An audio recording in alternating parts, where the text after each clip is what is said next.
यमुना, सरयू, क्षिप्रा, मंदाकिनी, नर्मदा, जितनी पवित्र नदी होती हैं, इन नदियों में आप लोग एक बहुत बड़ी गलती करते हो कि दोने में दिया लेते हो और दोने में दिया लेकर उसको रखकर और आप नदी में दिया जलाकर बहा देते हो।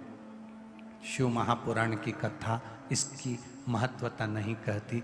शिव पुराण कहती है गंगा माँ है, नर्मदा माँ है, क्षिप्रा माँ है, सरयू माँ है।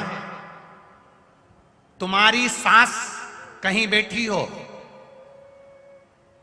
एक काम करना, जैसे तुम गंगा जी में दिया रख देती हो पानी में, सरयू जी में दिया रख देती हो पानी में, उसी तरह सास के सिर पे दिया जला के धर दो। बोलो, धर सकते हो? जब धीरे धीरे दिए में आग लगेगी, दिया जलते जलते दोने में आग लगेगी, दोना जलेगा और तुम्हारी सास का फिर सिर जलना प्रारंभ होगा। अच्छा लगेगा? नहीं। गंगा में दिया छोड़ा, दिया जलते जलते हवा में दोना जला, दोना जला तो वो गंगा का जल में चोट पहुंची। गंगा कहती है तो पुण्य कमाने आई थी और मुझे आग लगा के जा रही है। पवित्र नदी को शुद्ध रखिए, उसमें पवित्रता का विशेष ध्यान रखिए। यहां तक शिव महापुराण की कथा कहती है अपने स्नान के कपड़े भी अगर तुम घाट पर किसी के कहने पर छोड़ कर आ रहे हो, कई लोग, कोई कह देता है तुम्हारे ऊपर ये रोग लग गया, तुम्हारे ऊपर ये बीमारी हो गई, नदी पे नहाने जाना, अपने कपड़े छोड़कर आ जाना। पहले तो वो महाराज ढूंढो जिसने कहा कि पवित्र नदी पर अपने कपड़े छोड़कर आओ।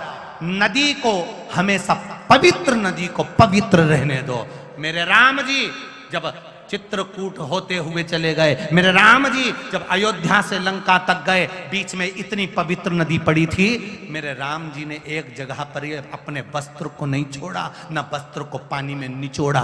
मेरे राम जी ने स्नान करा, स्नान कर कर पानी ले जाकर दूर अपने वस्त्र को निचोड़ा, कहीं ये मेरे वस्त्र का पानी पवित्र नदी में ना चले जाए। वो मेरे राम थे जो मार्ग बताते जा रहे थे। और आज के जमाने में लोग, एक जनी ने दिया जला के छोड़ा, बड़ी खुश हुई, वो भेरिया, वो भेरिया, वो भेरिया, वो भेरिया, वो भेरिया, इतनी दूर तक चले गया।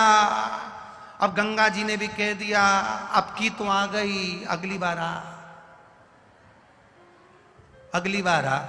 इतनी प्लानिंग करिए, हरिद्वार जाऊंगी, हरिद्वार जाऊंगी, हरिद्वार जाऊंगी, हर बार प्लान बनाती थी, बद्रीनाथ जाऊंगी, केदारनाथ जाऊंगी, हर बार प्लान बनाती थी, अब की बार जाऊंगी, अब की बार जाऊंगी। भगवान घर में ऐसी बांधा ला के रख देता कि तुम्हें हरिद्वार तक बुलाता ही नहीं। अब सोचती मैं बस एक ही बार होके आई, फिर तो मेरा जाना ही नहीं हुआ। कभी तुमने गंगा जी से पूछा कि बार बार जाना क्यों नहीं हो रहा? गंगा जी खुद नहीं बुला रही, आग लगा के चली जाएगी। गंगा जी खुद नहीं बुला। पवित्रता का ध्यान रखिए, हम उसकी शुद्धता का ध्यान रखिए। हमने गंगा, यमुना, सरयू, सरस्वती, क्षिप्रा आदि को कैसे कैसे पवित्र रखना।